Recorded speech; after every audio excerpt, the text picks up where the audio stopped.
Picture this. The army has shrunk to a mere 600 men who, frankly, are demoralized. And even worse, only 2 of them actually have weapons. Add to it the fact that the enemy is rampaging all around. The situation seems hopeless. But is it?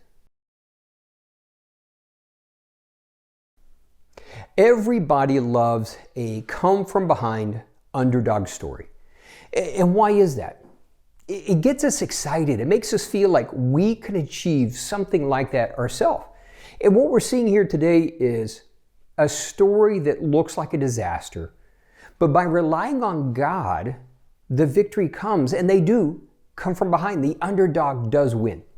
But as we go through this story, what I want you to do is this. I don't want you to just think of it in a historical context and go, wow, that was a great story. I want you to recognize God's challenge to you and I to trust Him in spite of the odds, in spite of the circumstances, and let Him bring that kind of victory again. God really wants to do that. So this story is in 1 Samuel 13 and 14, and it's actually worse than I kind of started out telling you. Because not only are they the underdog, but on top of everything else, their leader, Saul, has really blown it. And now, I'm not going to go into this story too in depth, but if you want to, go into the search function, look up overcoming the overwhelming, and in episode 4, I really go into this story and how, because Saul didn't understand his identity, under the pressure, he made a bad decision. And that bad decision was this. The enemy seems stronger. They're over there. He's waiting to make a sacrifice to the Lord.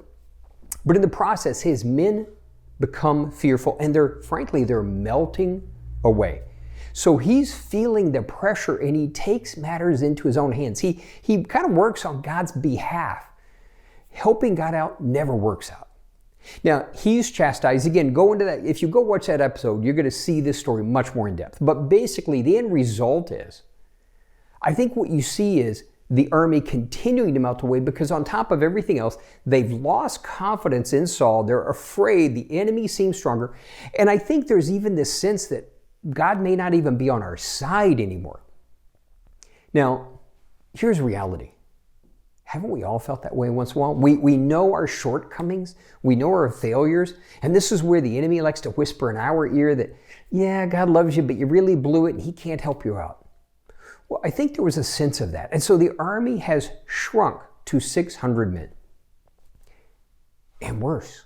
Now, I said it a moment ago. Only 2 of them had weapons. Now, I know you're going, hang on, that was kind of incredulous. How could only 2 of them have weapons? But the Philistines were clever, and that's the enemy. And what did they do? They didn't want God's people to make weapons. So they weren't allowed to have blacksmiths. So if you wanted a tool sharpened, you had to go to the Philistines to do it. And by doing so, they controlled the weapons. So think about it. You know, it seems like maybe God's not on our side. The enemy is stronger. The army is melting away. There's only 600 men left, and only 2 of you have weapons. And we add to it the pressure that the enemy is rampaging all around. Boy, this is where most people would give up. But Jonathan was Saul's son. And Jonathan had a different heart, and he was bold.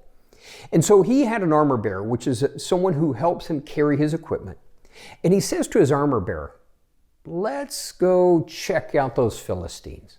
They're on another hill over there. And he's going, let's go see. Maybe, well, we'll see in a second. Maybe God will work with us. Maybe God will be with us.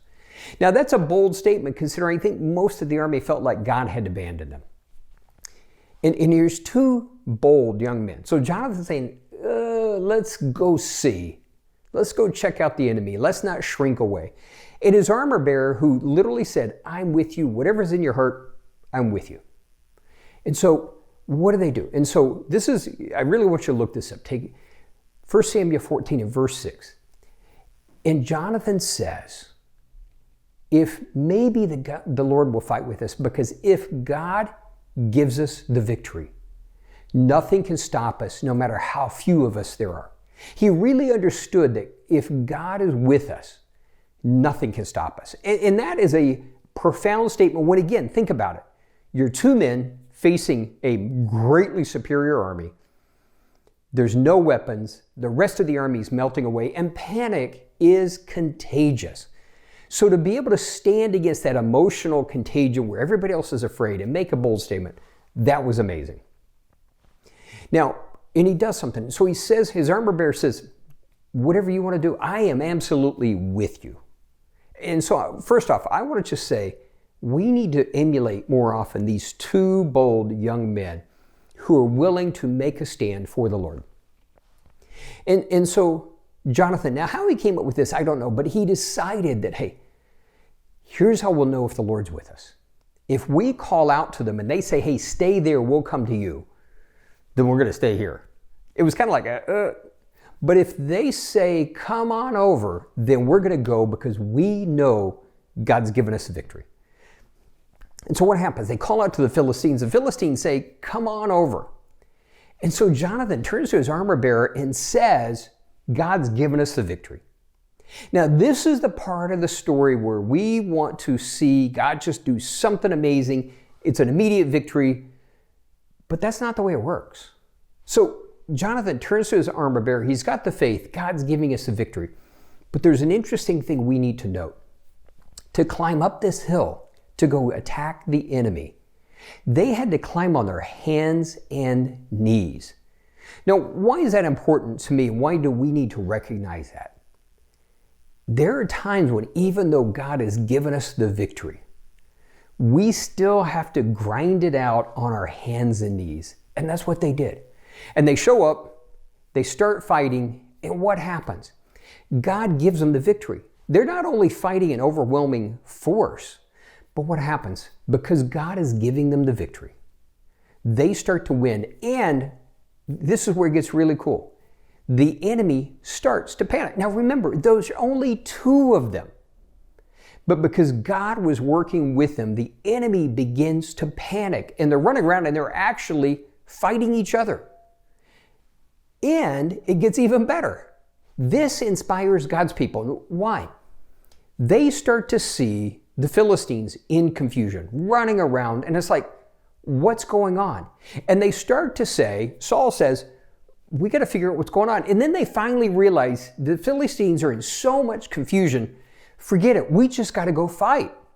And so God's people, because of the boldness of Jonathan and his armor bearer, and because of they didn't just have the faith, but they had to grind it out on their hands and knees going to the top of that hill, what happens? Now then the enemy is fearful, they're in confusion, and God's people are starting to get inspired. All that army that had been melting away starts, what happens? So Saul and the men that are with him, they come to fight. And then all of the rest of the army that was hiding everywhere, that had melted away, they start to hear and see what's happening. They come back and fight, and God gives them a great victory. Now the story goes on, and you can read that for yourself in 1 Samuel 15 and going on. But here's the thing. Because of the boldness of two men, Jonathan and his armor bearer, a demoralized, defeated army, the ultimate underdog, the one that I really think had really believed God had given up on them, that defeated, demoralized army, what did they do? They came from behind. They fought. God was with them, and God brought about a great victory.